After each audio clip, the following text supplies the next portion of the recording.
the Tuesday edition, April 4th, of MMAjunkie Radio. Back at it again. It's a short week for us. We leave for a JBLE, Joint Base Langley Eustis, after tomorrow's show. So, getting all set for that. Today we're going to have Aljamain Sterling. Got to send him a reminder text.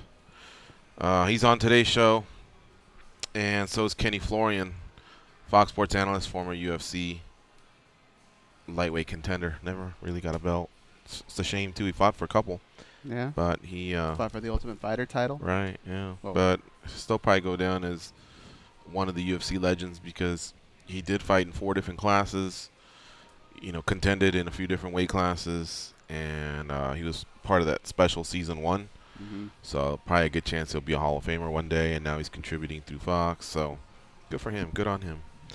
A few other guests, maybe, waiting to see if they can confirm or not. And if they do, then we'll plug them in. Last week we had a version of that. John Morgan asking if the stream is live. It is. Facebook and YouTube.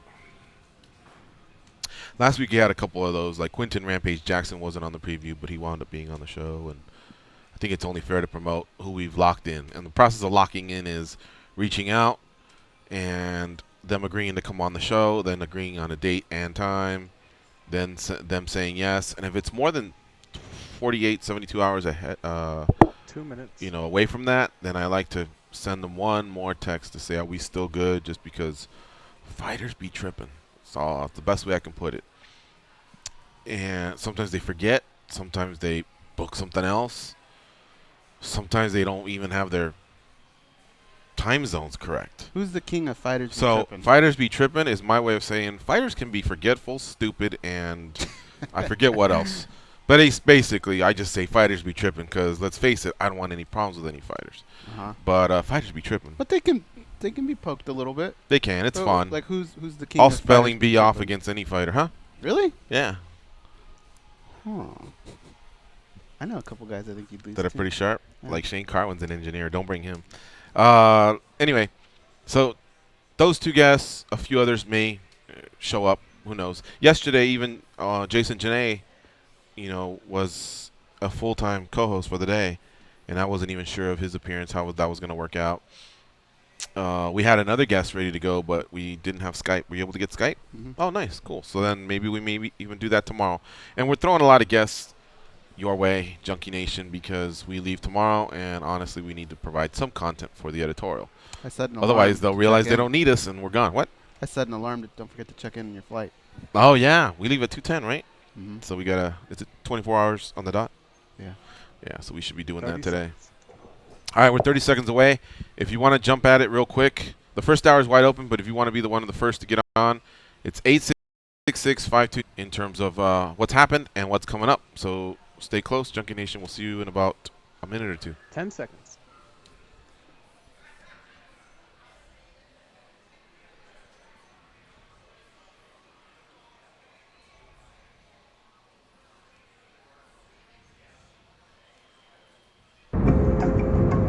This is your captain speaking. We are making our descent into Las Vegas McCarran Airport. On behalf of our crew, we'd like to thank you for flying MMAjunkie Airlines. Now please fasten your seatbelts and put your tray tables in your upright position because the descent is gonna be a little bit bumpy. Alright, Junkie Nation, it's time to roll, baby, on MMAjunkie Radio with Gorgeous George and Gold. This is what we doing while we do it, baby. All night long, we rollin'! Yes! The MMAjunkie Radio revolution is upon us. Can you dig it? There's no escape. No escape. Through the vast frontier of cyberspace and through a sea of stars in outer space. One small step for man, one giant leap for mankind. We've solidified our combat communication stranglehold. We are controlling transmission. With the use of MMAjunkie Radio and SiriusXM satellite radio technology. MMAjunkie Radio. Commence transmission.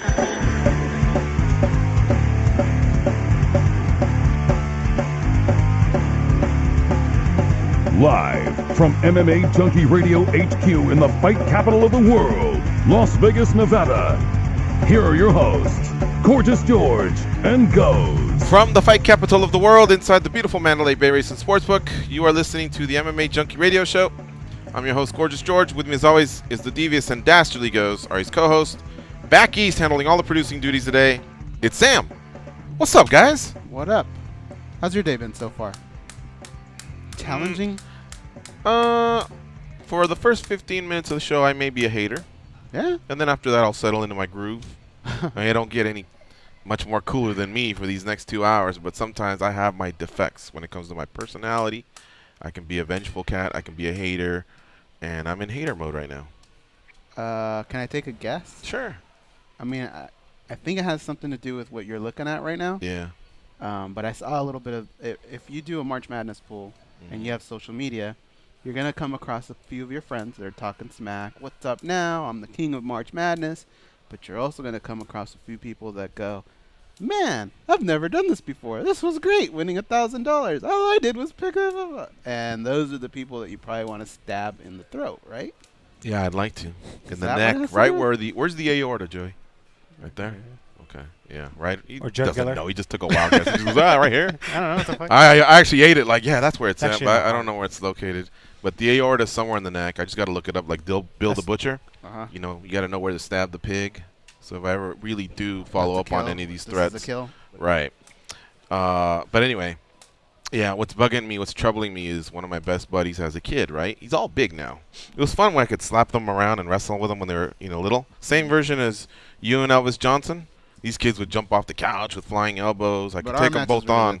Now they're 6'8" and 6'3" or something like that. So it ain't happening. Those days are far gone. But, sure enough, we had March Madness, right? I picked the winner. North Carolina won last night. Congratulations to North Carolina Tar Heels. I think they've won 7 or 8. Roy Williams has 3. Good for them. Especially after what happened last year. Remember that kill shot by Villanova? Oof. That was a tough one. So happy for anyone that endured that and came back and won. Gonzaga, lots of heart. You guys got heart. West Coast team would have been nice, but whatever. They're way up in the Northwest. I have nothing to do with them. But it would have been just cool to see a different team go. Plus, Gonzaga's been that little engine that could for so many years. But at 16, they get waxed, and everybody goes, "You're 30-1, but you're not in a big conference. You're cute, But this is where the real big boys shine. Their non-conference 16, Elite 8, Final 4, exactly. But this year they did it, man. They made it to the finals. They had leads. I think if not for North Carolina, they won by 5. And they finished on a 9-2 run. So literally within 3 minutes or 2 minutes, they had the lead. They didn't come through, though. So let's fast forward to why I'm hating. Not because of the Tar Heels, but I also had North Carolina winning it. 6 people in our pool had them winning it. But the winner is the one that gets all the spoils. And that belongs to my buddy's kid. Now, remember, this is the one where I can't say the name, and I can't tell you why either, just because... Life. Yeah. But we'll call him Matthew. How's that sound? We'll call him Matthew. Matthew won the pool. This is his second time in 3 years. All right. I'm not crazy, folks. There's actually a human being next to me. So I'm going to turn to him from time to time. But in case people are watching, it's not like, why is he looking that way? It's not like I have a tick or anything like that. But, yeah, March Madness, he won 2 out of the last 3 years. And hats off. Seriously. Ship him the money. I've even been trying to shake up a few guys that thought it was for fun. They were just informed that it's for money. Get this. One of those guys was Rudy Gomez. I went to high school with him. No way. Yeah. Yeah. So they got to pay. Hopefully they did, but they thought it was for fun. All right. Yeah, it wasn't for fun. It was for money. And where am I at? Oh, so North Carolina won. And so, yeah, give the kid his money. All right. He won 2 out of 3 years.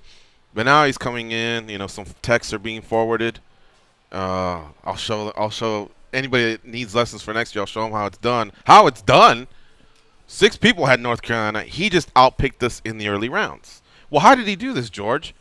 What's the strategy here? There isn't any. That's the thing. So I go back and dissect, and I'm trying to learn from the kid, going, man, the kid's onto something. What did he do?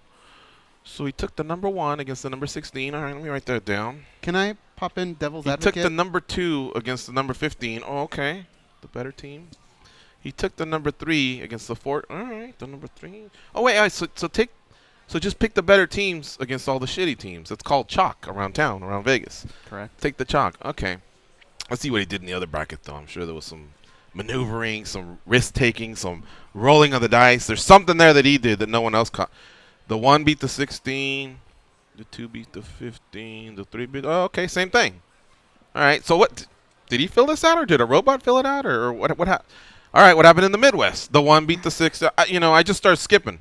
All the number 1s, the number 2s, the number 3s, the number 4s, they all went. That's the secret sauce.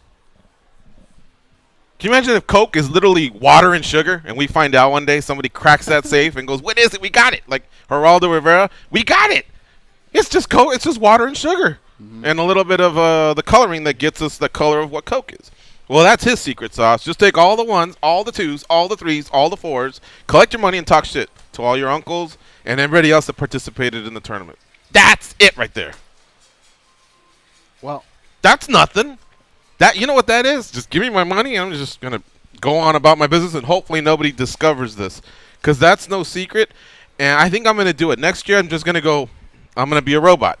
Pick 1 over 16, 2 over 15, just get all to the final 4. That's not fun. And then at that point, I guess there is. Now you're up against it, right? Somebody's gotten you like this. Now what you going to do? Because they're 4 number 1s. Now you got to make decisions. So that I tip my hat. He picked the right one along with 5 others. But everything else was just take the best teams all the way to the end. Can I play devil's advocate? Sure. This person loves basketball. Could it be that he's very good at basketball? Knew his shit. I mean, you know him better than I do. So could he have just For one, he's smart. 2, he can play one hell of a basketball game. Yeah, I mean, obviously. Because we know there's certain people with personalities that just don't take risks. Mm-hmm. Is he one of those, or could it have been that he actually did know what he was doing? No, I think he's not a risk taker. Okay, so then he gets stabbed in the throat. Yeah, wait, I love the kid. He gets. What do we do? What do we do with a kid that we want to injure but not for life? You put the knife and just make it bleed a little bit, so just he leave knows a little something. scar. Yeah.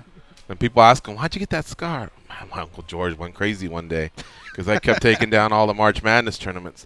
But no, seriously, I don't know. There's just it'd be like you going, the Globetrotters are playing the Generals at the T-Mobile. Who you got? And I go, Globetrotters. Oh yeah, cool. Baseball season's starting. Who you got? And I just look and say, well, who's 2-1? Yeah, give me the Cubs. You want to hear some sort of a breakdown, right? If you're doing the Super Bowl, you want to go, well, Tom Brady is this or that, and the defense is lining up that way. You want to hear something like that, not just who's the favorite? I got that guy. Yeah, exactly. Something. That's this what I like to hear. A boring individual. That's what makes me want to become your fan. Who do you got in the finals of the NBA? Well, I'm gonna go with the Cavs and probably the Warriors. But I tell you what, my backup's the Spurs. It could be the Spurs or the Warriors. All right. Well, what about the NFL? I'm looking at the Patriots. Okay, cool. What about the English Premier League or the Spanish League? I'm looking at Barcelona or Real Madrid. Don't quote me on either one. One of them will win it. And then over here, it's like I hear you. Yeah. So that we get it a lot in MMA. These too. texts didn't sit too well with me. Mm-hmm. It's just like, here's your money. Go buy yourself a chocolate turkey or whatever. But as far as like props and all that, they ain't coming from me. Now his brother. What's his name again? Martin was the guy? No, Matthew. Matthew. Well, his brother, Lawrence, was the one that chose Oregon the other day, and Oregon was like a gangster pick, right? That's one where I went, who took Oregon? Shit, that was some balls on that person, and that was Lawrence. Mm-hmm. So yeah, and get this. Here's how it all ties in. All right, because just the other day, their pops, the father of these two, who's my childhood friend, goes, give me a pick, in MMA. And I go, well, I'm a fan of King Mo because he was our broadcast partner. He lived in Vegas, so King Mo. He looks it up. He goes, 410. You're really putting yourself out there, G. 410 minus 410. I'm like, oh, well, if you take the other guy and he loses, then you're going to go, I thought you knew your MMA. Right? But if I give him the favorite, he's like, oh, yeah, way to put yourself out there. Way to walk out on a branch. You know what I mean? All right, cool. Well, doesn't that apply to your son? Mm-hmm. What'd he say? Instead, he's like, oh, Matthew's clowning you guys. He is clowning you guys. You know, and I'm just sitting there going, I know, man, I know, but he's a kid. How much did he win? Matthew won. I mean, is it considerable? Like over 500, I think. Oh, okay. But I think he just won over 500 raffle tickets. Is what he won. Oh, good for him. Yeah. Anyway, yeah, it just disturbed my drive to work today. It really did. I thought you were going to go back to yesterday where you took your car to get washed, but it rained. Well, that was my bad, but, you know, like, I'm not 70, so I don't look at the weather first thing in the morning. But honestly, I didn't think. I mean, we had so many beautiful days. I mean, it was blue. The sky was blue when I arrived. And, yeah, I did it, and it was a blunder on my part. So these last 24 hours have been sort of a jackass, and now I got a kid making me look like a jackass. Hey, man, I'm coming to Vegas. Is it hot yet? I don't know. I'm not 70. Come on. You don't look at the weather? Well, what I'm saying is, like, I don't obsess over it. Like, okay, my appointment's on Monday. Today's Thursday. It looks like we're clear. Cool, and just over and over and over. We had been having some good days, and there was no sign of it. And then all of a sudden, you know, we had it. Goes, when you and I walked out, it's not like you had an umbrella and you were laughing at me. You didn't know. I wasn't washing my car. Well, I was going to wash my car. I'd definitely go, all right, what's the 5-day forecast? Yeah, here? well, what do you want from me? What do you want from me? All right, 866-522-2846. Jersey Mike and Proteus are already on hold. Wish we had some stronger callers than them, but we'll have to put up with that. We'll have to put up with that 1-2 start.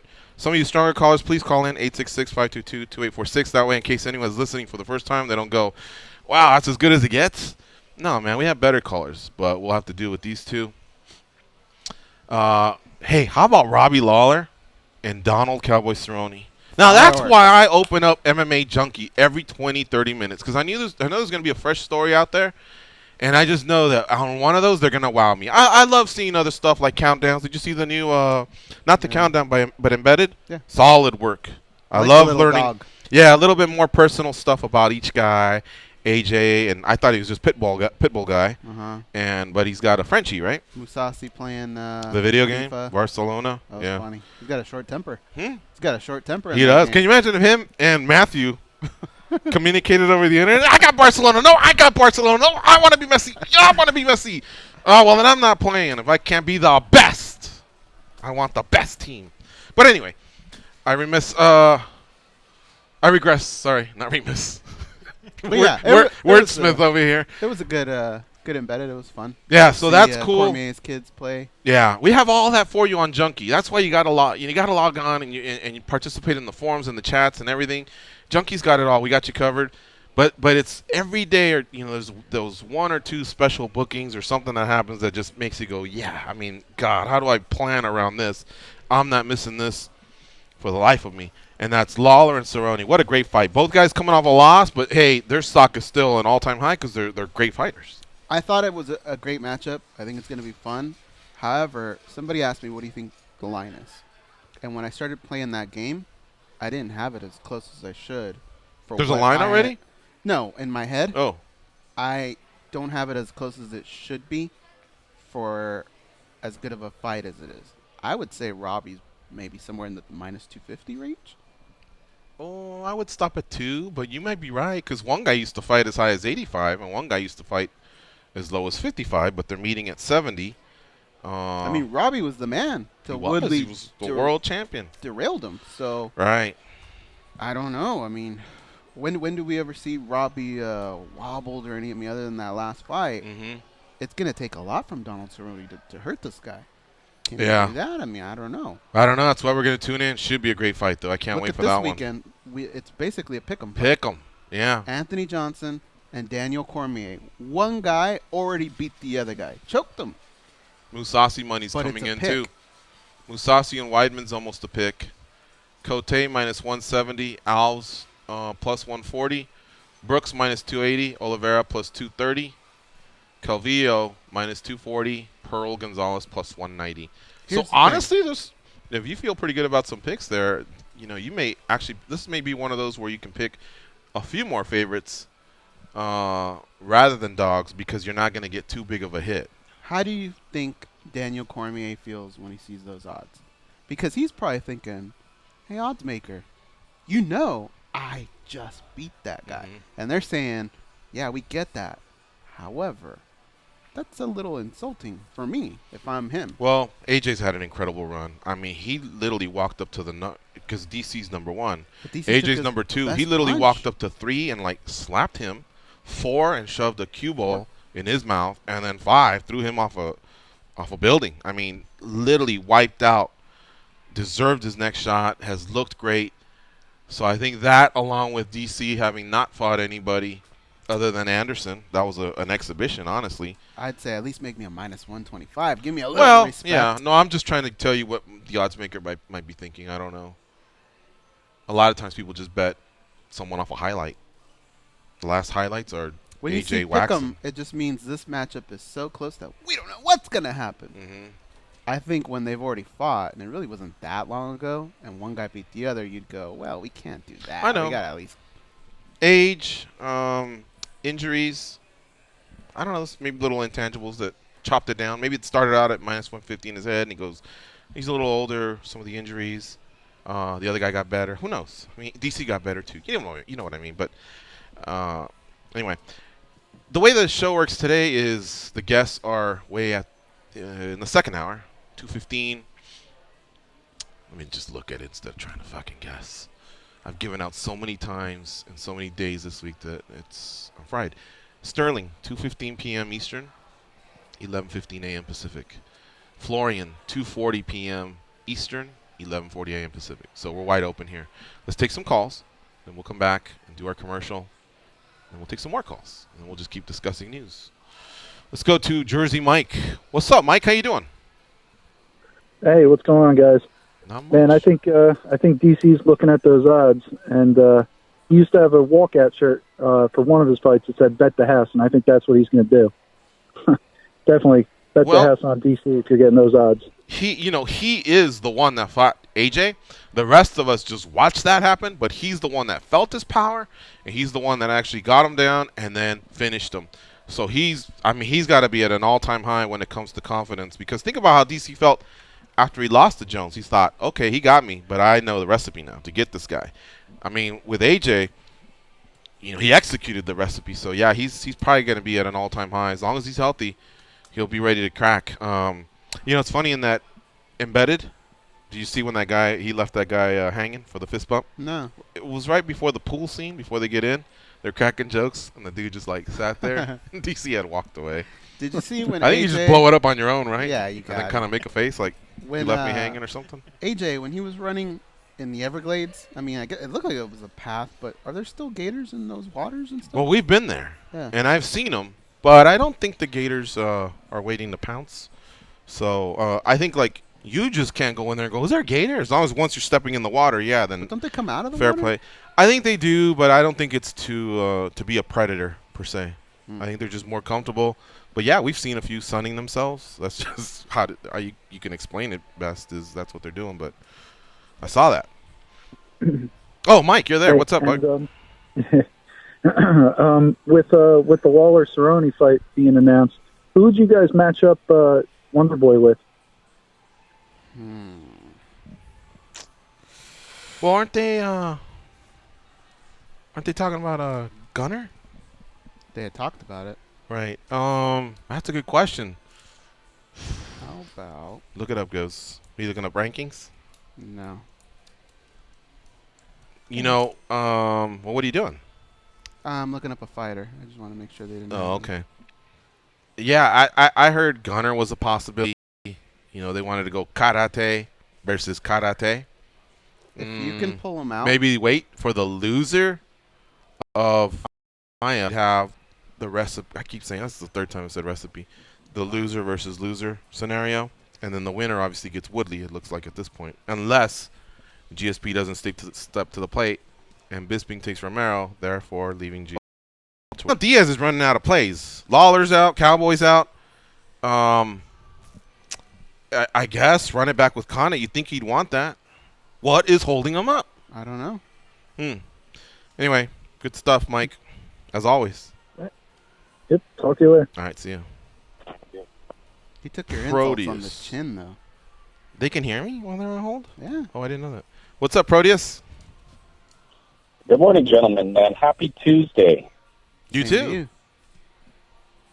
So since it's Tuesday, I'm going to keep it off topic. I wanted to go ahead and give congratulations, like you did earlier at the top of the show, GG, to my boys from North Carolina, taking down that championship.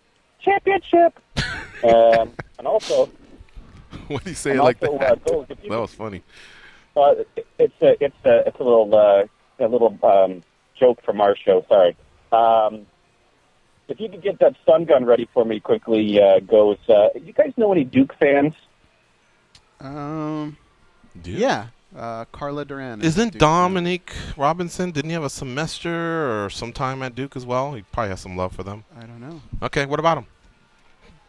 Well, they're insufferable, aren't they? I'm going to be honest with you.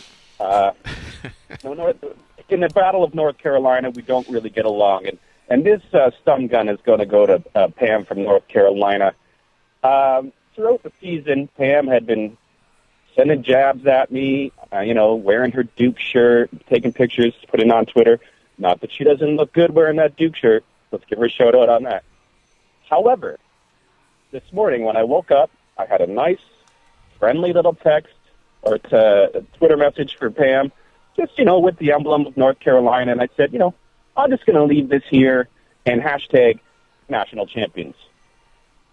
And her being a Duke fan couldn't just go say, yeah, congratulations, we did shit this year. No, she got to throw some mud in my eye again. So, Goes. What did she say? What's the possible comeback to that? Exactly, right? Like, national championship. I didn't even see Duke in the Final Four. Did you? Exactly. But what did she say? Can you share that? Yeah. So she's like, she says, oh, you're not worthy, or you just don't know what you're doing, right? Because I've been a North Carolina fan my whole life, and I don't know what I'm doing. Yeah. Okay. Anyways. And that's then not even a comeback. Did you delete her number? That's not even a comeback. I mean, seriously, yeah. I'm going to give her a personal stun gun from my end, too. Exactly, right? It just couldn't just go, yeah, you know what, congratulations. That's all I wanted, because I had stayed out of the shit throwing all season. She would have told me you're not even worthy. I would have said, oh, you mean like this guy? And then I would have shown James Worthy in his North Carolina attire when he won the national title. Mm-hmm. Is he worthy? That's what I'm talking With a pick. about. All right. Hey, who do you like this weekend, AJ or DC? Or do we have to tune into Amp Radio for that response? No, I'll give it to you here on Junkie. I'm stoked for this weekend, guys. I'm going to be there in Buffalo. I'm real stoked for the co-main in the main event. I'm going to take AJ with the upset, and then we're going to have to do it again, brother. And John Jones is going to have to take a warm-up, tune-up fight. And then in the co-main, I'm going to take Musasi. Take it down easy. I think Musasi's got this all the way. All right. We got it, Proteus. Thanks for the call. All right. All right, see you. You know, a lot of people think that I write these down for some reason or whatever, but I do keep a lot of notes. And I will tell you, have you noticed not too many people have been calling the following Monday after a prediction and going, did I tell you? Did I tell you? And flexing. Wrong? They're mostly losing. Jersey Mike gave me Barbosa, Means, and Belfort. But there is Belfort some respect lost. to calling it, right? Yeah, no, I'm not discouraging anyone from doing it, but this is the show where we make fun of each other. Hal had called in with Masvidal, Marquardt, and Sterling. Sterling lost the split, I think, in his last. Well, I know he did in his last fight, but that's what cost him his parlay. So people are getting close. Trust me. Chasm had called in Wood, Craig, and Calvillo. So that sounds like Woodley. I just shortened it, and looked like Craig lost on that one. Chasm got the closest. He had Poirier. I just wrote must be an Asian fighter, and McCall, which didn't fight. So technically he went 2-0. Showtime, he called in Glenn, and then there was two -115s. I didn't write down the name, but I looked it up, and I think it may have been Brunson, and Anderson Silva won that. Who knows? Maybe you can correct me. Somebody called in. I just didn't write the name, with Lineker, Silva, and Barbosa, and Lineker had lost that night. So I write these down, and then I'll be the first to give you props if he hits something. But I got Proteus for AJ and Musasi. And what was Cote's parlay? What did he give us? Obviously himself, and what else? I think he said Weidman and AJ. So we'll track that. I remember AJ. It's fun. I don't think he said Weidman, though, did he? Yeah, he did. He leaned towards Weidman. But I think there's an affiliation there with maybe That's true. a lot of those guys go to Henzo's. Perhaps. I don't know. We got to take this They need break. to win. You're listening to MMA Junkie Radio on Sirius XM Rush 93. When we come back, we'll take more calls. Looks like we have Dean in Georgia and Marco in Waco up next and on deck. We'll be right back. It was all good just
They are the Wright brothers of mixed martial arts. They are Gorgeous George and Goes, and this is MMA Junkie Radio.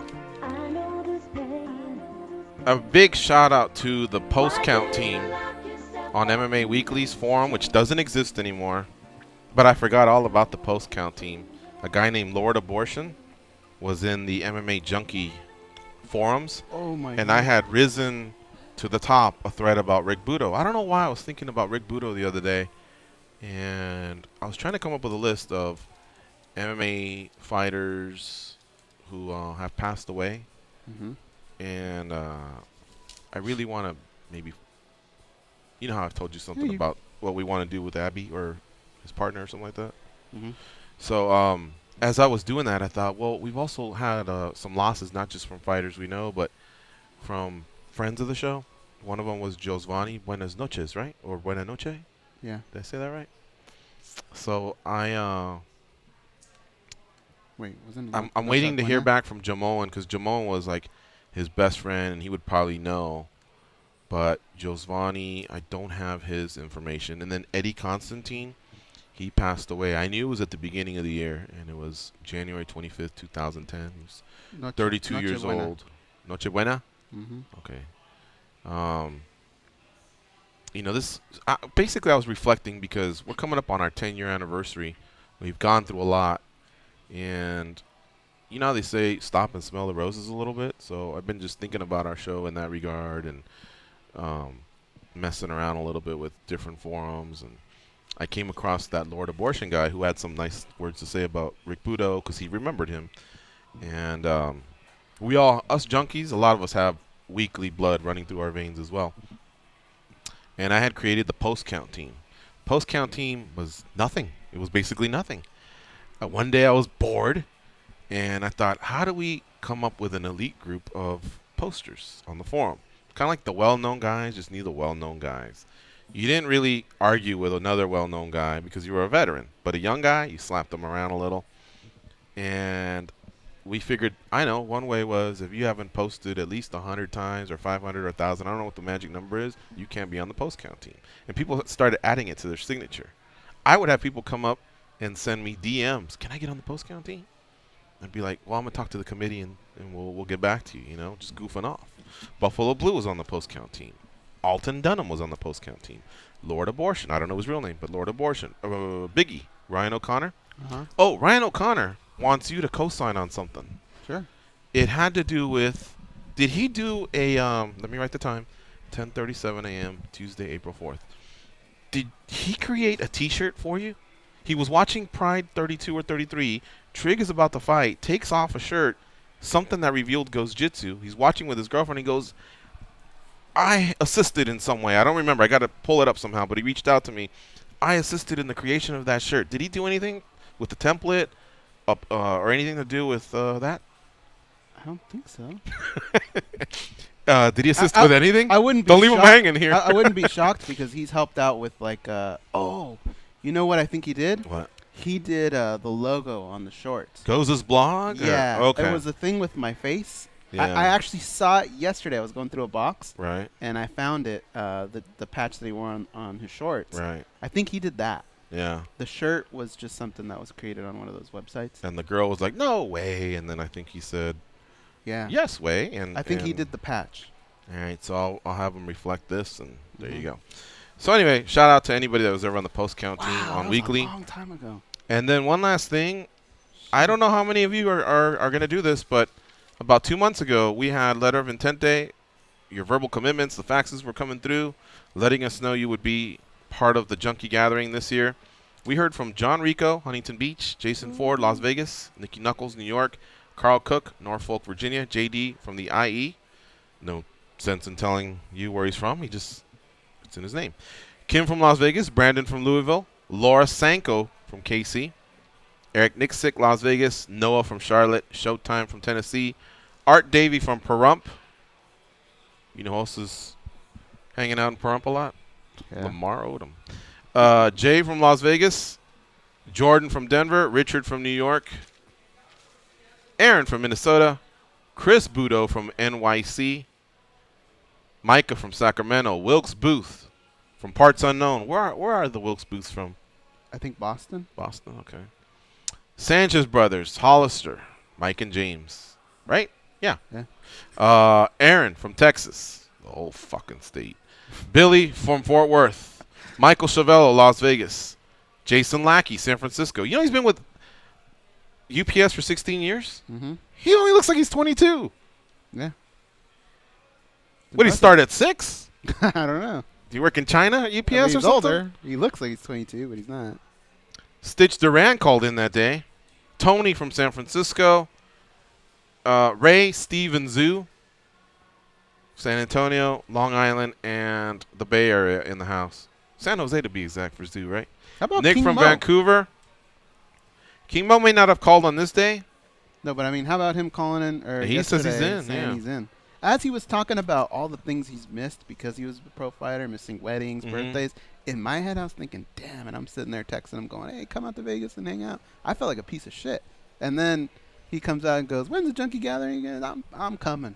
In the middle of a camp, too. What's with him? God, I mean, that just goes to show you how much he digs Junkie Nation, wants to hang out.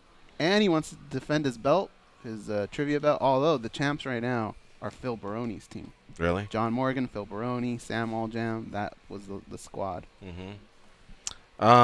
Nick from Vancouver, Martine from Oakland, Chris from Dallas, Mike from Humboldt, Mike from Jersey, Mike Dolce, Hal from Chicago, Sam from Bethlehem, Josh from Ontario, Brandy from Las Vegas, Dwayne from Oklahoma, Big Ralph from Tustin, Ron from California, James Sanchez again. I think Mike called in and said, me and my brother will be in, but then James called in too. Same guys. And Karen from Tampa. I hope we get 90% of these. I know stuff happens. I have a list of about 80 or 90 people. Do you? Yeah. And that's just the people I know about. Lucas from France, he's coming. I think he's probably coming the furthest. Is he? Yeah. No, New Zealand. It's far, man. Who's coming from New Zealand? Well, it doesn't Lucas? Oh, Lucas. Yeah. I was thinking Ben. Let's see here. Well, those are my notes. I just had written a few things. I can do some iTunes stuff, but we got callers, so let's focus on the callers.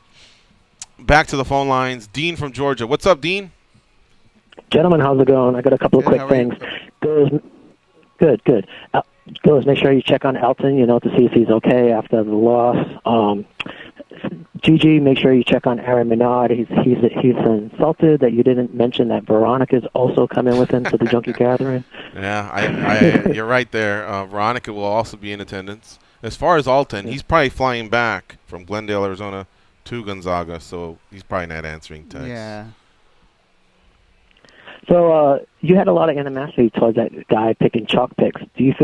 Have you ever get that way towards your staff picks? Because some of the winners, it's like chalk straight across the board. Hey, check yourself, brother. I'll tell you why.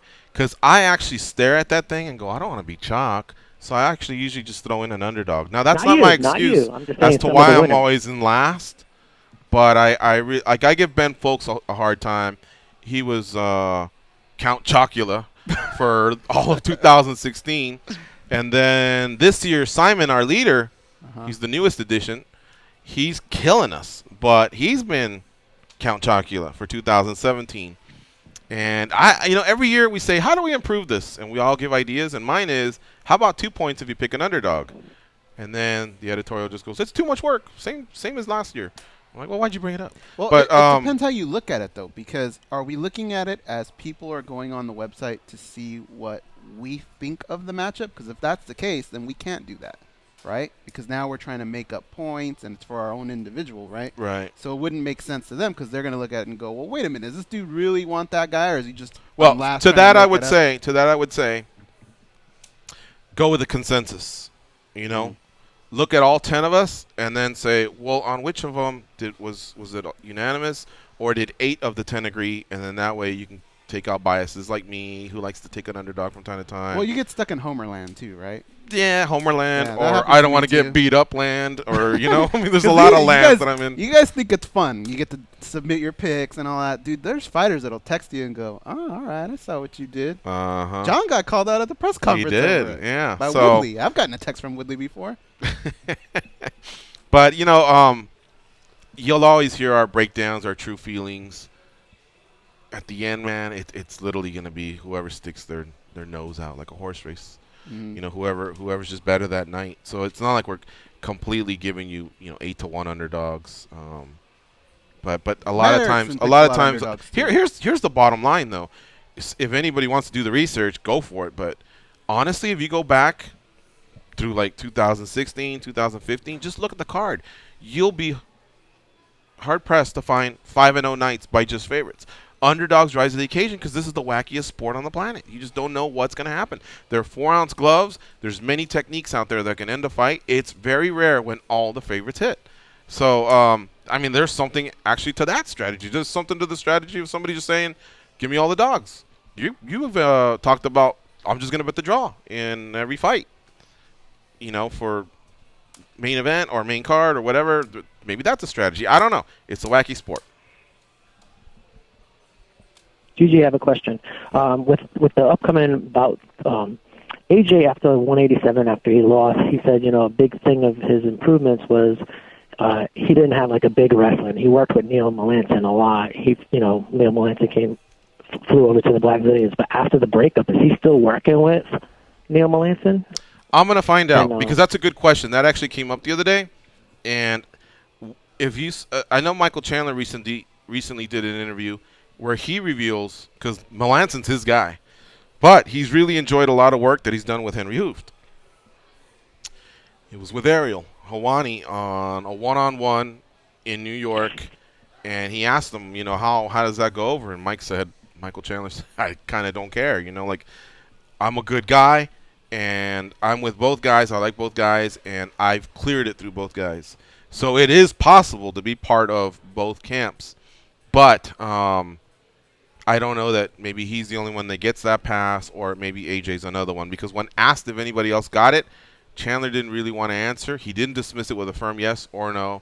So maybe it's case by case, or maybe he just felt like not answering. All right, thanks. See you guys in 7 weeks. All right, see ya. Let's go to Marco in Waco, Texas. What's up, Marco? Marco from Waco, Road. ¿Qué pasa, dudes? ¿Qué pasa? Pinche Hey, Marco. Pinche vato. Excited about the Cerrone and Lawler fight.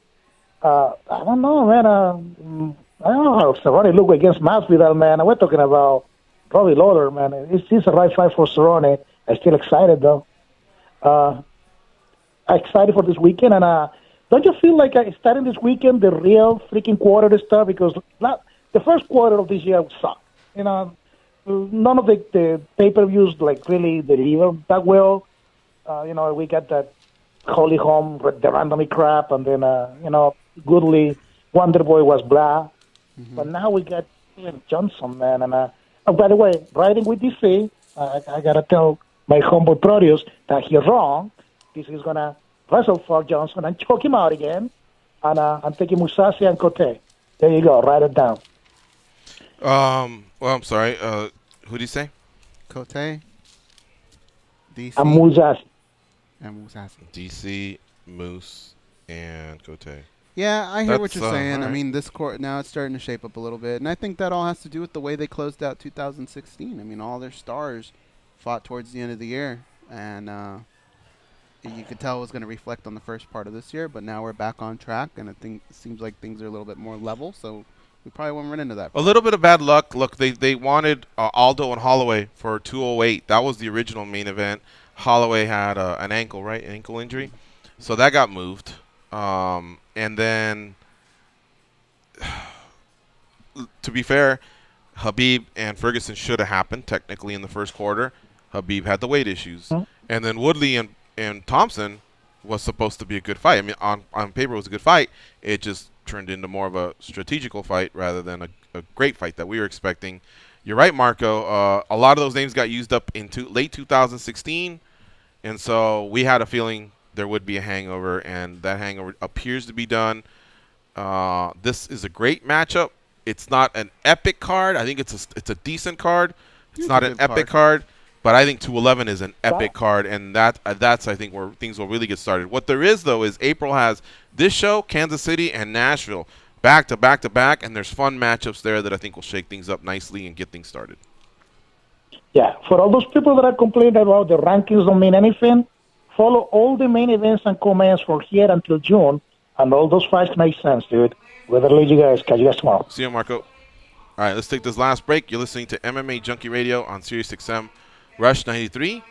Just a couple minutes. It's a small one, and we'll be right back. Like I had this one broad ride.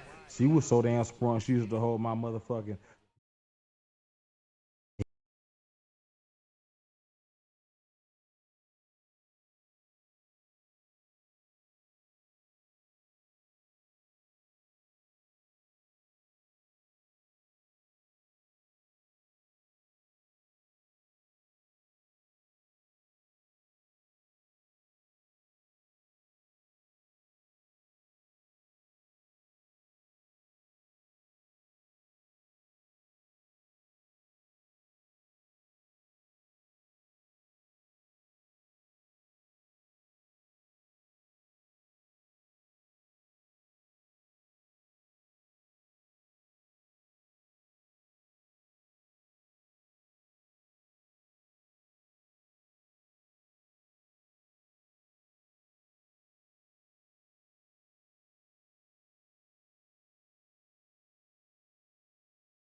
This ain't no love song.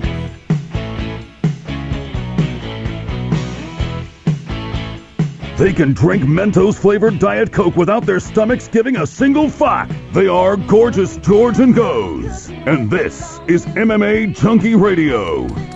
So this is a version of what Sam thinks is a soft song. Yeah. This is rock and roll. This isn't soft. Sam, so when your girl's got like wine in her hand, and you guys are in bathrobes, and she goes, "Baby, put something soft on." This is what you turn on? She would have to be of a certain culture for me to even consider this song, but yeah, sure. Do you mean soft like a sucker soft, or do you mean like I don't know, like a R. Kelly or something like that? This definitely is not soft like R. Kelly. Okay, so you just mean like a sucker soft. Yeah. Oh, okay. You used to listen to this on road trips? Like, riding on road trips, you lose your favorite radio station as you leave the state. So we would just have to turn to whatever we could get. This is the days pre-Sirius and all that. So you just had to take whatever the local market was. When you're riding through Tennessee, Showtime knows the deal. When you're riding through, Missouri and all these types of places, you just get whatever they play. And this type of song was what I used to hear on road trips riding in the backseat of my parents' car. This all started, people, because Sam swears he's never heard the song "Hold On" from Wilson Phillips. Mm-hmm. And we get Never that heard of it. it's kind of a corny song, but I believe this came out sometime in the 90s, right? Early 90s, and it was like impossible to get away from that song. It went if to you're number walking, one, probably, like, right? in Walmart or Target, It was it's always playing. played. It was everywhere. Yeah. But Sam swears he's never heard it in his life. Sammy the That Squid song did popped not in play yesterday, at the right? Bodega. You know, we didn't give him a hard time. He was at the Country Music Awards yesterday. Oh, was he? And he was one of the leaders of the lynch mob when we found out Woody went to Dixie Chicks and tried to lie and say he went to the New Jersey Devils versus the LA Kings. Well, we did our math, we did our homework, and we found out he went to Dixie Chicks. We've given him a hard time for the last 20 years. And Squid went to the Country Music Awards. So, like, Dixie Chicks times 50, right? Yeah. He went in that pretty gangster suite, Mm-hmm. but I don't know if that cancels out being at the Country Music Awards. I don't know. Because, okay, let's say you're there. You can't just sit there and act hard like Marcellus Wallace or whatever with shades on. There's going to be a point when they go, and the winner is so-and-so, and then you kind of have to go, you're in the company suite. Mm-hmm. That means you are giving a fuck or acting like you give a fuck. And in reality, he doesn't, and he has to act it. You know what I mean? Way to go, Blake. That's my boy. Right. Blake and Garth and whoever else won that night. Travis. Scooter. Exactly. But, yeah, he kind of got away with it. I wanted to bust his chops, and he came in, sat there, and then left, and I was like, oh, we blew it. I didn't even know he went. He did go. What are you going to do? Showtime? Is he a rambler, or can he get it done in 1 minute? I think it's a matter of respect, right? Yeah, we'll give him additional time. Hang with us, Showtime. You're going to start off the second hour. We'll get to, let's see here, it's a 1-2 punch with Aljamain Sterling and Kenny Florian, but Sterling doesn't come in till 2:15 p.m. Eastern, 11:15 a.m. Pacific. So we'll do Showtime and a few more calls. We'll finish up touching on some news. I got to hit that refresh button. I bet you there's some big news already. The Junkie editorial team hustles, man. They're always putting shit up, so I got to catch up on that because we've been hosting the show for the last hour or so, and this sport just moves quick. It really does. Interesting stuff that happens in our sport. That's why I love covering it. So, 866-522-2846 if you want to catch up with us and call in. I'll also go on Facebook and see what's going on there, see who's contributing. If you can't call in, hit us up on Official MMA Junkie. If you didn't know that because you were listening to YouTube, there you go. It's facebook.com/Official MMA Junkie. And if you're on Facebook and always wondered, I wonder if I could listen through YouTube, you can. It's youtube.com/MMA Junkie Video. Stay close. We'll be right back. Down the drain, fever, Las Vegas turning day into night.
Mace and banter in this entertainment, and we're gonna rise to the top. Check us the chancellor, Detroit top one. Hey yo, you might see Cam in designer underwear, no recliner leather chair. Reminders everywhere. Now we pull up in the whip, the miners stop and stare. And when it come to girls, they behind us everywhere. I mean, when I hang up on them, they pressure it down. I mean, what the fuck is it? Why you stressing me, child? It'd be one thing if you were finessing my style, but when I go to court, you know the dress of the trial. You're not my wife, so if I act for head, I'll be foul. So Sam, fill me in. What's this song? Better be how. Threaten me now, bet me down. No good. This is Horse and Carriage. By? 8 songs. So Horse and Carriage by Cameron, featuring Mace. This was his first intro single. He had an illustrious career in the New York hip-hop scene. But this was Mace before Mace became completely commercialized and then ran to Atlanta to become a preacher because some gangsters didn't want him in Harlem no more. Didn't he go back to being not a preacher? Well, he began his career as Murder Mace, emphasis on murder. Then he found, he started wearing shiny suits with Puffy, and he made money like that. Then he ran to Atlanta, became a preacher. Then he came back to hip-hop because somehow he couldn't figure out the preacher thing to make money off of that. Then he tried to sign with 50 Cent. That didn't work out too well, so he went back to preaching. So I believe he's kind of still hustling between sometime preaching, sometime rapping. You know what? You guys were asking for songs that start with the letter H. What about in the movie New Jack City? There's a song called Hustler, and I think it's Ice-T. Yeah. Yeah. There's one. In case we still need them, I don't know. Did we fulfill what we need? I don't know. Well, we still got a few more. Because if we had to resort to Wilson Phillips, we must have been hurting at some point. We just wanted to see what your Oh, I see. Yeah, we were hoping for you to react, and you didn't. Well, I think I was distracted by Joey. We must have been talking, or maybe I was going through my notes. Yeah. I never logged on to Facebook. Let me do that while we take this call from Showtime. What's up, Showtime? It's yo time. Can you please plug them in, Sam? My VX froze. Hey, what's up, fellas? How you doing?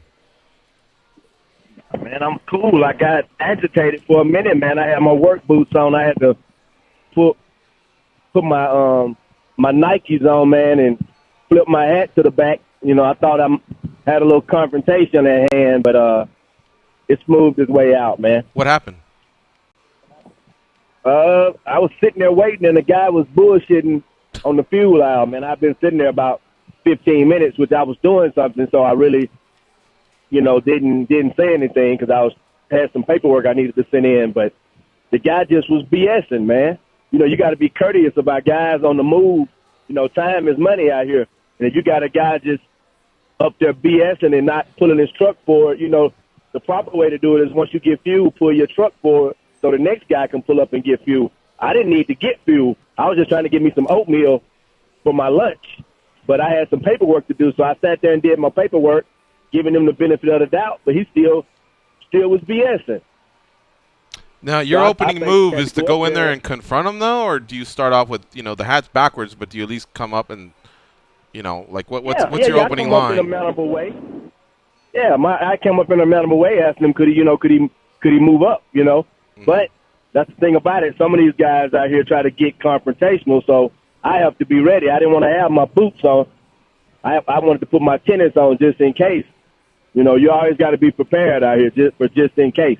Tie your shoelaces. So, yeah. So I everything worked out. Guy ended up moving up and, said what he was doing in a respectful way. Right. I saw what he was doing then, but you never know, man. Some of these guys get real fly at the mouth out here. What if he would have flicked a cigarette at you and he goes, "I'll move when I'm ready to move"? You know what? I probably would have stepped a little bit closer because that ground game is pretty good right now. I love it. Close quarters. All right. So what's on your mind, bro? Hey, man, I'm just looking. I just placed a couple bets, man. DC is a dog right now, like plus 105. Okay. I see them both at minus 115. So it's a pick 'em, but we're within the same neighborhood. Yeah, plus 105, and AJ is minus 125. So, and Whiteman is plus 100. You know what, man? I think Whiteman is gonna come back. I'm gonna go against the grain this weekend, man, and go with Whiteman, man. I think it's gonna come to Gegard pretty much called his man out. So Weidman's back is against the wall right now. It's like a cat. You know, you get a caged animal and put his back against the fence. He gonna either come out fighting or he gonna lay down, man. And I think Weidman has some pride. Is that what you think? Gonna come out fighting. That he's an animal? Yeah. I'm gonna go with Weidman. I'm taking Weidman this fight, and I'm taking was it Chukagan? I think she'll win. She's got Irene Aldana, man. I thought Aldana had a huge trajectory. Her and Alexa were coming through at the same time, Alexa Grasso. And Irene kind of looked like a killer. But she's now had her third loss. So we'll see. I thought Chukagan was going to win the fight in New York. I watched a little bit on her, and she let me down. I think she may have been a parlay killer for me early on. But, that card was so stacked. Everybody was good on that card. The matchmaking was pretty solid. But, I would have to side with you on that one, on Chukagan over Aldana. I love watching Embedded, but I also hate it. And it's for this very same point. I was all day Mousasi. But Weidman looked different. His body, he finally looks like he's a little bit stronger now. Mm-hmm. He just looked good. So now I'm starting to lean a little bit more towards Weidman. That's why I hate watching Embedded, man. You know what? I'm still on the fence, man, with the AJ Daniel fight, man. I think AJ is going to take it, but as far as betting, I think betting with DC being a dog, I think he'll good play, man, in your parlay. I got to make a little parlay and stick DC in there just with that, with that action, man. Who are your other 12 fighters part of your parlay? Who are the other 12? Cote. I like him. I like Ill Will. I like Miles Jury. Some of these fights, man, you can't bet like that at the casino. Yeah. But online, I think a couple of these fights, I'm gonna bet go over a round and a half because that's the only way I can get some value. With a guy at minus 425 and all that, I can't get any value in that. But if I can get that fight to go over a round and a half, I can get that minus 195 or something like that, which it'll be. I can put it in a parlay at that, especially if you're not a knockout artist. So I really hadn't just broke it down and did my picks yet, which I'll probably do that tomorrow once I get home because I'll be off for a couple of days. I'm going to make my real parlays out, my show lays, as they call it. Do you know Miles Jury, man, I thought he was going to do really well, and he may still do it, but wow, that Cerrone fight took a little bit of his soul. We'll see what his comeback's like. But I thought he had a pretty solid game all around, and I just been a while since I heard that name, so we'll see what happens. All right, Showtime. Good luck with the parlay. Your odds seem to be a little bit different from here. Over here we have minus 120 on Weidman. You're getting him as a dog, I think you said. So it looks like you're benefiting. I'm on 5 down. You're benefiting on a couple of those. So good for you. Good job. Thanks for the call, brother. Okay, guys. All right, we'll see you. Okay. All right. Goes on a scale of 1 to 10. What would you rank that call? I'm going to give that call an 8.5. Sorry. On a scale of 1 to 5. Oh, all right. I'm going to give that call 4. Yeah, that's what I put down. All right. Our scales are about the same. I got you. I feel you. I like that he told the story. Mm-hmm. He had a little interesting quote at the end of it. That was fun. Mm-hmm. On Showtime, on Facebook, Aaron Fisher is scolding Matthew Cohen. He says, "Are you new to MMA? They've been hosting an MMA radio show for almost 10 years." Chasm says Drake has a song called "Hold On, We're Going Home." Does he? Yeah. So again, we're still scrambling for ages. That Are we is good? already on the list. That's already on the list. Is Drake the artist that says, "Hold on, we're going home"? Mm-hmm. My next lyric just popped into my head. Went to the mall, Foot Locker there. Then I went to Sears. Had breakfast, lunch. Then guess what? I had dinner. I mean, his lyrics. I can't get into the music when I'm at the gym. That's why I don't go to the gym. I was looking for a reason. God, they love Drake in that gym, right? It's the They're Hawaiians, right? Yeah. The Hawaiians love Drake. They're into it. That's not the kind of music I want to work out to. What do you work out to? I go old school DMX, some Tupac, anybody that's rowdy. Tell me about it. Okay. So the other day I was watching NWA. Do you remember when Ice Cube got pissed when they broke off? and he put out some songs, and people would sit around, listen, and then when he dropped his lyrics, people would go, ooh, wee, or hold their nuts and laugh. Like that, to me, was like music. He was telling a story, and he was clowning and doing this. But now it's a little bit different. Now I just can't get into the lyrics. That's the difference to me. So I kind of co-sign a little bit of what Sam's saying. Some guys are kind of lazy. I think so, too. I think Eminem can be lazy sometimes. Do you? There's vomit on my sweater already. Mom spaghetti. Who the fuck cares what it was or who made it? That is kind of funny, though. Oh, shit. What's your difference between king salmon and Atlantic salmon, according to Davin Konofsky? Anybody want to chime in? Because I'm not really a salmon guy, so that's his contribution to the show there on Facebook. Thank you. Ask about Sean salmon. We could help you out there, but I mean, I eat it. Atlantic salmon and king salmon, either one of those tastes. What I will say is, Dolce has always said, "Look at the color of the salmon." Right? Yeah, that was his latest thing. A lot of that is enhanced. Make sure it's not farm raised. What about my Jamaican brother? Does he have an opinion? You've got to have an opinion. No opinion, huh, Sam? I know Tim salmon. I was never that big on salmon when I ate fish, but salmon is pretty good. I don't know about no king salmon. King salmon and Atlantic salmon. Yeah, I don't know. Atlantic salmon just sounds more fresh. Well, but king salmon must be like the creme de la creme, right? It sounds like it's filled with like GMOs and like it's like overly sized. So something about the king part. All right. Manchester United back in action today at 12 p.m. Cannot wait to see that. Please don't text me or tweet me because I won't be watching it live. I will be, but no. I'll be watching it live. No. No, you won't. I'll be watching it without knowing the result, but I won't be watching it live. There you go. Wow, I had to struggle for that one. Tomorrow, this is what the show looks like. We do have Aljamain Sterling coming up, and then Kenny Florian, back-to-back kind of. We'll throw in a commercial in between.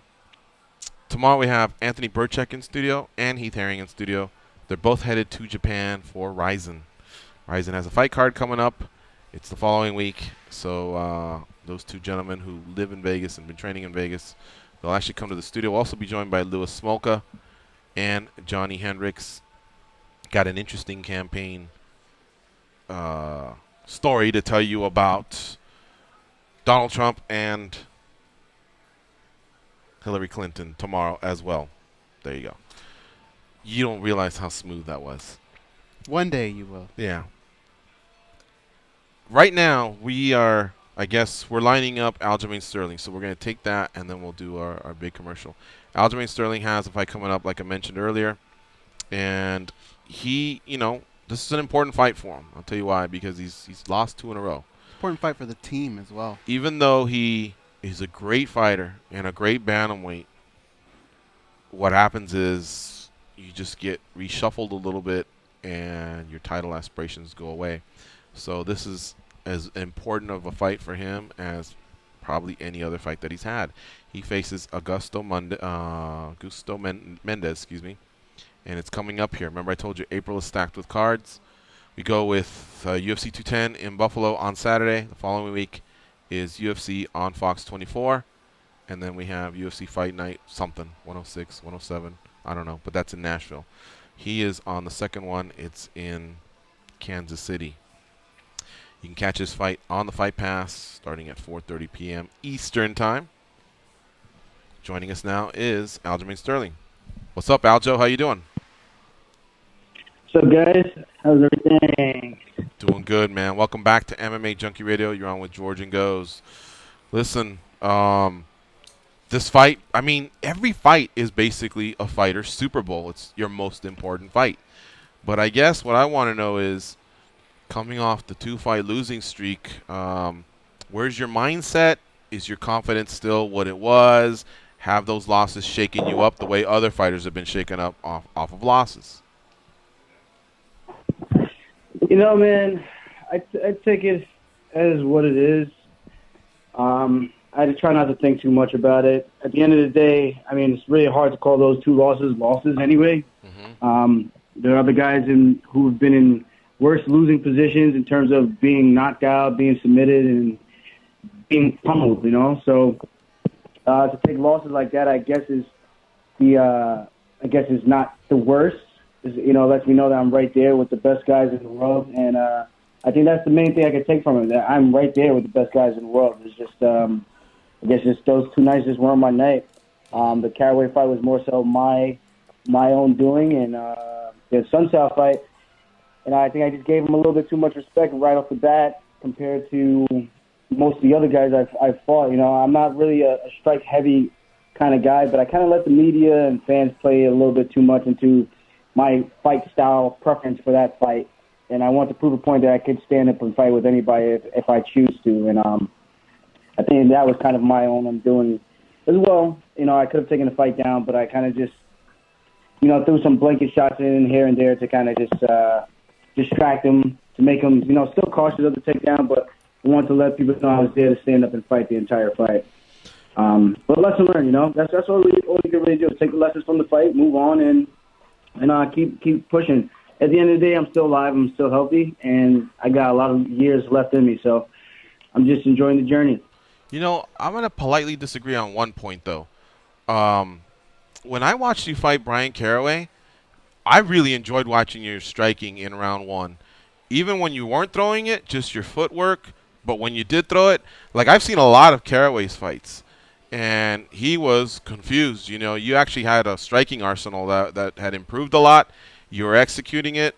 So whether it was the fans backing you into a corner, making you feel like you had to open up, or that was just you, you know, using the new tools, I was impressed. I hope you don't get too far away from it. And if that skill set's improved, you can be a headache for a lot of guys out there. I mean, you have the benefit of being able to throw some kicks that other strikers can't because they don't want, you know, a wrestler or somebody that has ground skills to catch them, whereas I think you have the ability to open up. Plus, there was a lot of oohs and ahs.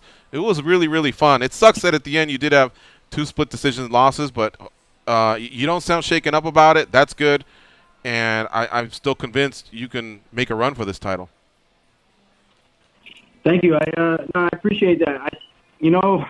I definitely do think I did show some good glimpses of what I am capable of doing, what I have been doing in the training room. But yeah, I have let the media and the fans get to me a little bit and try to be more of a stand-up boxer, and that's not my thing, man. I throw wild kicks, and I mean they're not really wild. They're just a lot crazier than what anybody else is typically used to seeing. So that's my style, man, and it's always worked for me. And I kind of just got away from it. And I'm just gonna get back to doing me, and it's gonna be a good night for me, April 15th. I feel good about this one. Mendez is no joke. I know he's a tough guy on the ground. I know even if the fight goes to the ground, he's going to be comfortable there off of his back. But I'm not sure if he's going to be comfortable with the elbows being driven into his face. So it's gonna be a good night for me, and I'm excited about it. I'm going to fight that fight exactly how I started round 3 against Rafael Sunsound. I'm just going to take the fight to him, and pressure's going to break him. Push the pace is the name of his game. Push the pace, and eventually the guy's going to break. Aljamain Sterling, our guest here on MMAjunkie Radio. He's got a fight coming up against Augusto Mendez, at UFC on Fox 24. So that's Big Fox. And you got the prelims on UFC Fight Pass as well. Should be a fun night of fights. Goes, what do you have for Aljo? Aljamain, how were you able to kind of disconnect a little bit from the opinions of fans and media? Do you still look at those things but have been able to put it off to the side, or did you have to just turn it off completely? I still look at those things. I always did, even as an amateur coming up in the sport.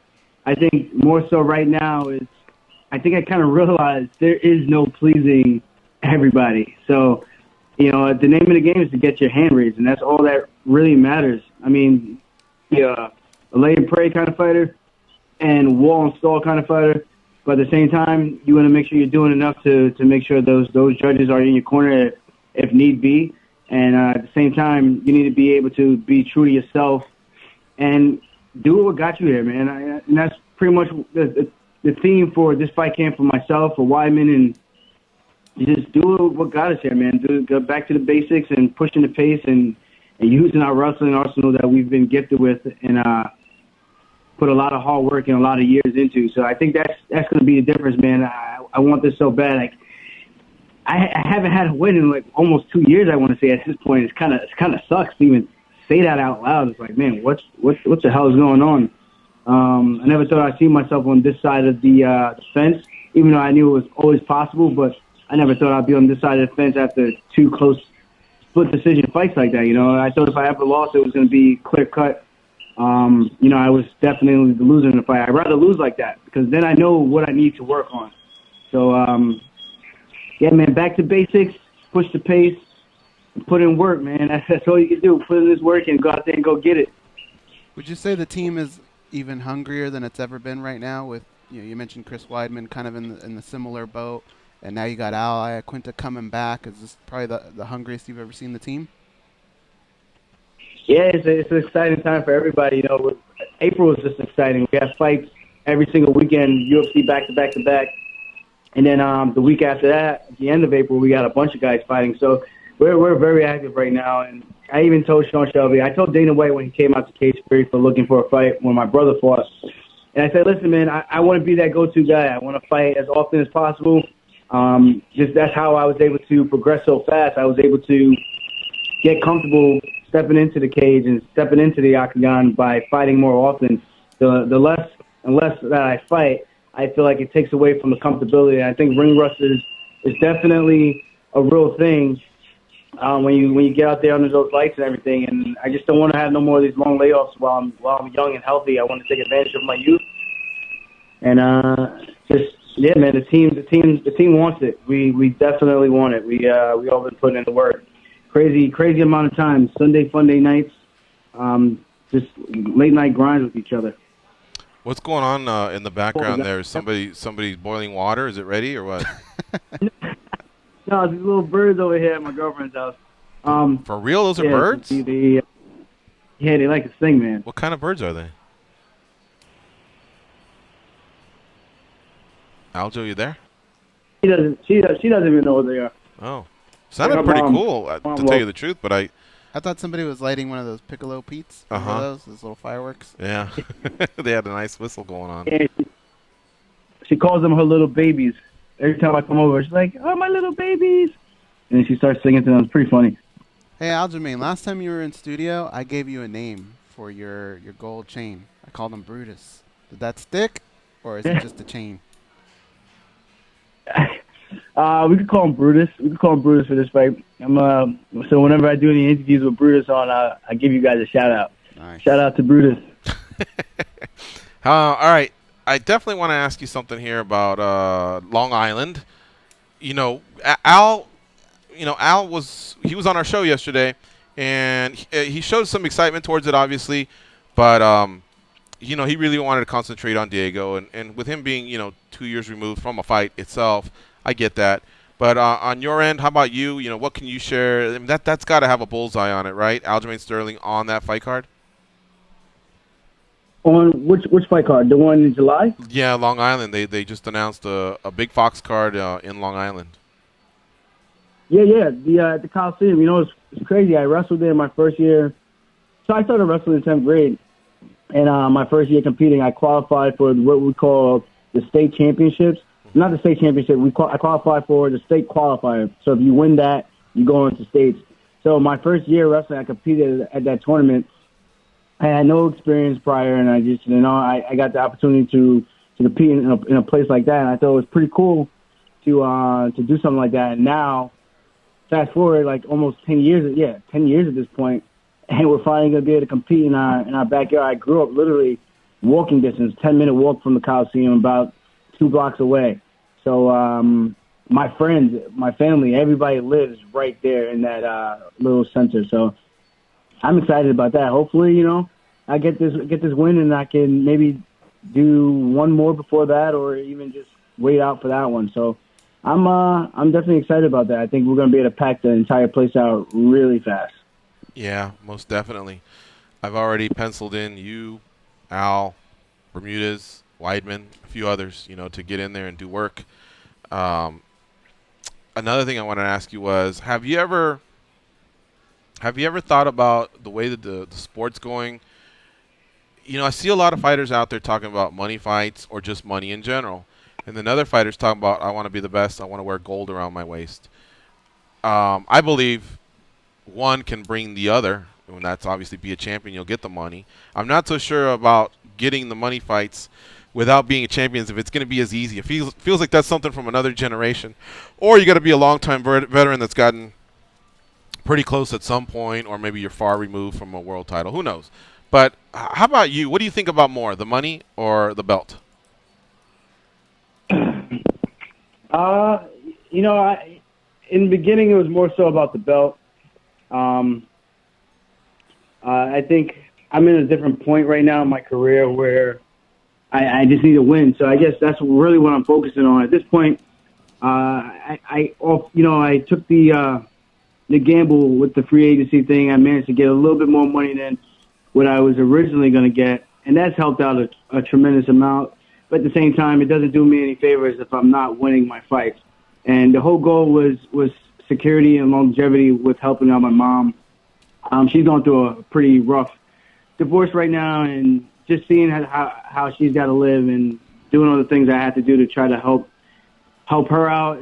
So this goes further than me. It's not even just about me. It's about my mom. She doesn't even have a green card. You know, she's been here for pretty much 30 plus years, and at this point, I'm just trying to do everything I can to make sure she could get her own roof over her head and just look out for my siblings. They've been kicked out of the house. My dad's what I like to call a POS at this point. So you know, I'm just that's what I'm thinking about. I'm not really the money is definitely important. I would definitely love to still challenge for the title and hopefully win the belt. That's never going to change. It's just what's more important right now. It's the main things that's in front of me. And people, you know, my coach used to ask me. He used to say to me, Ray Longo would say, "How do you stay focused with all this craziness is going on in your life?" And I just tell him, like, man, I grew up in this. This is this craziness that my dad brought us into. You know, I got 19 siblings, 19 brothers and sisters. It doesn't get any crazier than that, you know. So I think I have a pretty interesting story, and I think just being able to handle adversity and handle all that kind of stuff that I grew up having to deal with that man and just the way our life has been, I think it made me into the man I am today, and I'm just trying to do right by the people I care about most, you know. Whatever happens is going to happen. I'm just going to train my ass off, and that's all it really comes down to. I know some people like to say, "Oh, Sterling's cocky and talks a lot." I talked crap for one fight, and that was against freaking Brian Caraway, because the guy wouldn't take a fight against anybody, and I thought it was the perfect fight to test myself. And you know, I got exactly what I wanted. I got the test, and you know, I came up short, but I'm comfortable with that. You know, I'm real, man. I don't know. I don't want to get into a crazy rant or whatever, but the belt's important, but money is also important. I got to make sure I can be able to look after myself and be able to look after my mom until she can get herself on her feet, or if I can get myself on my feet and hopefully have her live with me or something in the meanwhile until I can figure out exactly what I want to do with the rest of my life, you know. I got my teaching degree, so that's always in my back pocket. I coach kids, and I'm looking at a whole bunch of different ventures out there. I'm doing real estate. I'm doing a whole bunch of different things. So I'm excited about the future, man, and just taking it one day at a time and letting life just happen. That's all you really can do, you know. Well, thank you for opening up, I guess, a little bit about your family. Very admirable what you're doing. As far as the 19 kids, where do you rank as far as oldest to youngest? My ranking, I'm the fifth oldest. I'm the first to graduate college, man, you know. Mm-hmm. And then my younger brother followed suit. He's 2.5 years younger than I am, and he just had his pro debut, Troy Sterling. And he does, you know, he has a passion for music, and he had his first debut fight, and he just graduated college as well, not too long after I did. So, you know, we're moving towards the right direction. You know, everyone's seeing the positivity that we're trying to enforce and instill in everybody else, and we can see the younger ones kind of following suit, which is all you can ask for. I'm going to name all my siblings in order, and then I'm going to see if you can do it. I have a lot of siblings, too. Rafael, Brian, Johnny, Takea, Hugo. Who's next, guys? There's Sam. Yeah. Oh, here we go. Cody, Joel, Sidamar, Casey, Sean, Evan, Claudio, Harley, Sergio, and Zach Taylor. Yeah. So how about you? Can you do yours? Wait, how many is that? How many was that? How many was it? That was like 15, 16. 15, 16. All right, let me see what I got. All right. All right, we got Laverne, Damien, Sydney, Steveland. We have Cleveland. We have. There's a Cleveland. Nice. Kelvin. Yeah, Kelvin, myself, Kanisha, Troy, Safari, Avery, Shayna, Dylan, Sophia, Unique, Luxury, Legend, Legacy, and I think I'm missing one. Yeah, some badass names in there. I love Luxury. Yeah. That's a cool one. But I got to tell you something. If we ever have an opening in our panel for the rankings, you can't be on it because you ranked yourself 5th, but I heard you say 5 names before you got to you, so you're the 6th oldest, not the 5th oldest. Wait, Simone, Damien, Cleveland, Kelvin, Laverne. Oh, yep, you're right. You're right. You don't want Aljamain Sterling on the rankings panel. That's at least a birthday a month, right? It is, yeah. What's the busiest month for birthdays? Probably September. July's pretty busy, and I think everything else is pretty much scattered all over the place. But July is, I think, the busiest. We have like 4 or 5. Mm-hmm. Yeah, I mean, forget birthday presents, right? That's just too much. You just fist bump someone on their birthday. Happy birthday, dog. Mm-hmm. Keep going about your business. I can't even remember birthdays at this point. There's so many. Yeah. I just, if it's a birthday, I just ask them to tell me when their birthday's coming up. Our producer's Jamaican, so he was recognizing a lot of the names. He says, those are Jamaican names. So, yeah, you're spot on there.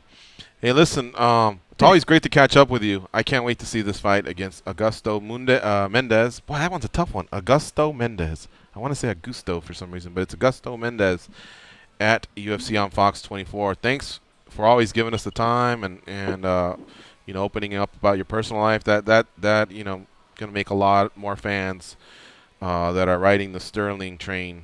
They're going to be that much more loyal because everybody's got something going on with their family. But boy, man, you looking out for your little siblings and your mom, that touched my heart. So thanks for sharing that.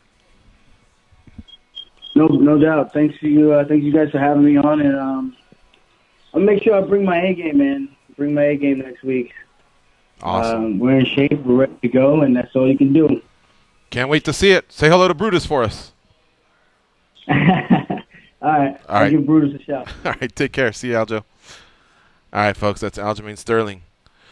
Great guy, man. UFC on Fox 24 happening the following week. So this week is UFC 210, and then it's UFC on Fox 24 with Demetrius Johnson, Wilson Hayes at the top of the bill. Kansas City, Missouri. Aljo will be fighting Augusto Mendez on that fight card. We're going to take our break here, and when we come back, we'll be talking to Kenny Florian from Fox Sports. We'll be talking about UFC 210. He'll be on the desk this weekend, so we'll pick his brain about some of these matchups that are going down. We got the odds sitting here, goes. We got to figure out our parlays, you know what I mean? At least his breakdown is what's necessary. He can't make a pick, but he can at least tell us the strengths and weaknesses of some of these great fighters taking part in UFC 210. We'll be right back after this break.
I get paid to say things in this cool voice, and they get paid to be lame. Here are Gorgeous George and Goes.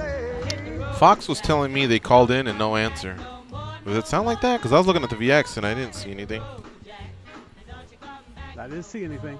Phone rings in here. Didn't ring. Nothing? Okay, let me make sure. I didn't see anything. Hey, Sam. Now it's ringing. Oh. Go ahead. There we go. We're expecting a phone call from Ken Flo. Did he talk about that? I don't know. Yeah, I think so. I've heard him be called Ken Flo before. Like within the last 3 months. UFC 210 has Daniel Cormier and Anthony Johnson 2. That co-main event, Gegard Mousasi versus Chris Weidman, that's solid too. Alves versus Cote, Cavillo versus Pearl Gonzalez, Will Brooks versus Charles Oliveira. Oliveira is at a point goes where, look, man, what are you going to do? You going to be great or not? Yeah. You know what I mean? He comes up short on some of these big fights. And I'm not talking about like title or contender fights. I'm just talking about like position type fights that graduate you into contender status. So I need to see what's happening. Though.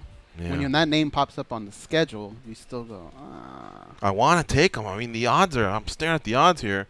He's plus 230, and I don't know how shook up Will Brooks is going to be from that loss he took against the other Cowboy. But, I mean, there's a pattern there. You see some patterns with some fighters, so I don't know. All right, Kenny is on. He's good to go. Joining us now is former UFC middleweight, welterweight, lightweight, and featherweight, and now current Fox Sports analyst, Kenny Florian. What's up, Kenny? How you doing? What's going on, guys? You calling me fat, man? No, I just said that you were a middleweight, welterweight, lightweight, and featherweight. A lot of people don't know that about you. Oh, okay, all right, that's fine. Yeah. What's going on? I haven't talked to you guys in a while. Have you ever tipped the scales at 205 though, thereby making you a light heavyweight at any point in your career, or no? If I come back, that's what I'm going to fight at 205. I'm going to be the happiest fighter alive. Guy, I look like Little Mac in Mike Tyson's Punch-Out. Huh? Exactly. Yeah. Exactly. Those questions don't come up anymore, though. You mean you're so far removed, at least about 5 years from fighting, that I'm sure that's just.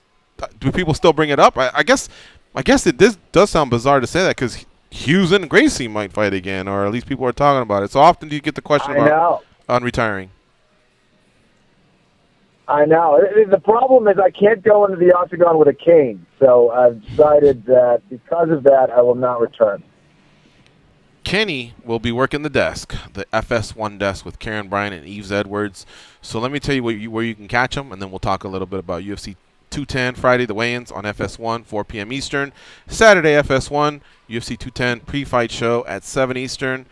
FS1, UFC 210 prelims at 8 p.m. Eastern, and then FS1, UFC 210 post-fight show starts at 1 a.m. Eastern. Again, Kenny, Yves Edwards, and Karen Bryant. Kenny, let's start with Will Brooks and Charles Oliveira. I don't know if you caught what I was saying, but Oliveira, he really needs to step up and be great, or I just don't know if the sport's going to pass him by. You have a certain shelf life, and if you're not beating, graduating into contender status, you just kind of start to slowly go away. Yeah, it's tough. I think that for Charles Oliveira at 145 pounds, I think he was cutting a lot of weight. I know he had missed weight a couple times. But, he's a super talented guy. Not an easy fight against Will Brooks, though. I think that he definitely has the ability to finish the fight, both on the feet and on the ground. I just think that Will Brooks is going to be able to bully him around. Will's going to be significantly larger than him, even though he's gone up to 155. I think he's going to have more energy there. I just think strength-wise, size-wise, he'll be at a disadvantage against someone like Will Brooks. Will Brooks obviously wants to come back here, trying to get back on track after his loss against Cowboy Oliveira. And, Oliveira and Oliveira again. Let's see if he can beat the second one.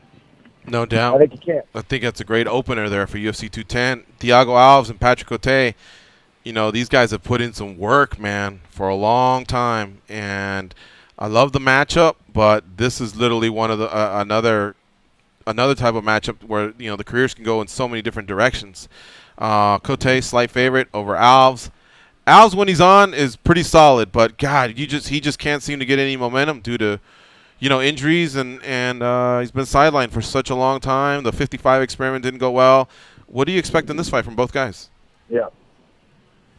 I agree. Both these guys have been fighting a very long time. I think Patrick Cote has shown that he is improving. I like his footwork a lot better. I think he still has knockout power with his hands.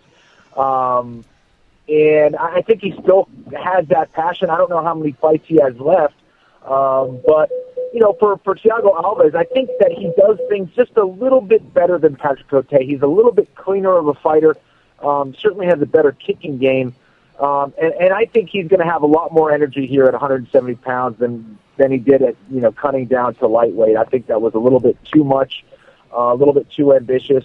He is going against a pretty decent-sized welterweight in Patrick Cote, a guy who used to fight at 185 pounds, actually fought as heavy as 205 at one point. But, I think that Thiago Alves should get this win. From what I hear, he's had a great camp. He's been in great spirits.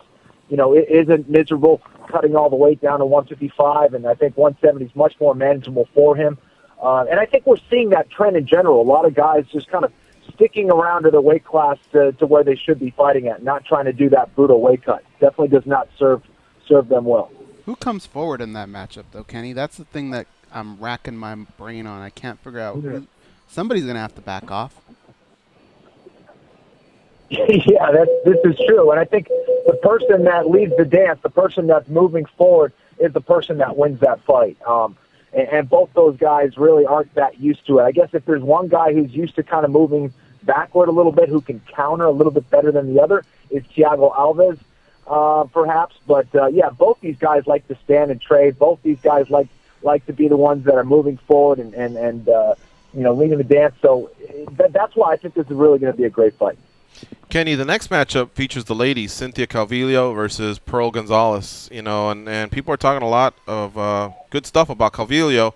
At some point, is that good? Like, does that raise your confidence, or does it raise the pressure that you have to fulfill these expectations? I think that's all good things, especially, for a new fighter in the UFC. This is going to be her second fight in the UFC. I think she's 4-0 at this point. And she really delivered in her first fight. I mean, that was a big fight for her. She seemed extremely comfortable. She was like dancing her way to the octagon. Fighting another fighter, making her UFC debut. I think she's going to be the one who's more comfortable here in this fight. And, I think she's actually a very similar fighter to Pearl Gonzalez, actually. Pearl, very well-rounded, very good on the ground as well, has a little bit more experience than Calvillo, so that could give her trouble. But Gonzalez is no joke. She's someone who already has beaten a UFC veteran in Courtney Casey, so I think that's going to be another great fight. The co-main event features Gegard Mousasi and Chris Weidman. You got a guy in Mousasi who's won 4 straight. Weidman has lost 2, but he's also tasted the highest levels of the UFC, being a world champion. Tell me about this fight, what you expect from each guy. Geez, well, Mousasi certainly has a lot of momentum heading into this fight, a lot of confidence right now. It is the last fight in his contract, but, I don't think that's going to affect him at all. I don't think that's going to add more pressure, really. I think he feels pretty comfortable at this point in the octagon. I think he's finally found himself, and he's learned to kind of understand what kind of fighter he is, and that's a patient, calculating fighter. I think when he's tried to be exciting, he has paid for it, like he did against Uriah Hall in the first fight. So I think he understands who he is, what kind of fighter he is, how he fights best, and I really think he has the ability to finish a guy like Chris Weidman. However, Chris coming off of 2 losses in a row, he's extremely motivated, and talking to Ray Longo, he said this is the best Chris Weidman he's seen. He's been extremely motivated. He's only been training. He hasn't been distracted by other things. He's in phenomenal shape. It's going to be an easy weight cut for him. And I think a motivated Chris Weidman is a dangerous Chris Weidman. I think Chris has the edge with his wrestling. I think he might hit a little bit harder, but I'm not sure he's as accurate of a fighter as Mousasi. Mousasi excellent with his submission game as well. This is a fight that really could go either way. But I think Chris Weidman has the edge here, and I pick him to win by decision. We won't talk tactics on Cormier and Johnson. We know it's a great fight. We know they're running it back for the second time. But I guess I wanted to ask you, Kenny Florian, you never ran a fight back. So what's it like? I mean, you've been around guys that ran it back. What's it like for, I guess, the guy that's won, the guy that's lost? I mean, the guy that's won has kind of felt what it's like, and the guy that's lost, on his end, he's felt it as well. I mean, this fight has so many intangibles. It's very interesting to me, but if you can make it quick, who would you have fought if you wanted to run one back of all your career? Who would you have wanted to run it back against? You know, I think that if I wanted to run it back, it would be kind of one of the big fights for the belt. You know, maybe like a BJ Penn or something like that. You know, I think that coming off of a loss, it's always easier, or it was easier for me. You know, having faced someone that I lost again, it was a lot more motivating coming off of a loss for me. I never had the ability to do a rematch in mixed martial arts, but in jiu-jitsu I have. And, you know, I think it's a lot easier of a mindset coming back off of a loss. You know, when you beat a guy already, sometimes you can get complacent. Sometimes you can say, well, I already beat this guy, and I don't have to train as hard. You know, I'm not saying that's the case for Daniel Cormier, but you know, sometimes you have a little bit more pressure on you, and that might be the case for DC. I don't know that to be true, but it very well might be. I think it is more of a difficult mindset, and it's more difficult to kind of get up for something like that. So I do think that Daniel realizes the challenge that's ahead of him. And for Anthony Johnson, you know, I think he realizes he needs this opportunity. He may not be able to fight for the belt ever again, and he definitely has the power and the speed to get it done. Thanks for joining us on MMA Junkie Radio, Kenny. We will get you on again, and quick congrats to you and John Anik for your 100th episode on the Anik and Florian podcast. You guys do a great job. Thank you so much, man. Take care, guys. All right, we'll see you. Folks, that's Kenny Florian. Follow him on Twitter at Kenny Florian. He'll be working the Fox desk this weekend, and we're going to go to commercial and come back and close up shop.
I want to thank our guests, Kenny Florian. Thanks to John from Fox for setting that up, and Aljamain Sterling. Shout out to myself for setting that up. Tomorrow we'll be joined by Anthony Burchek in studio.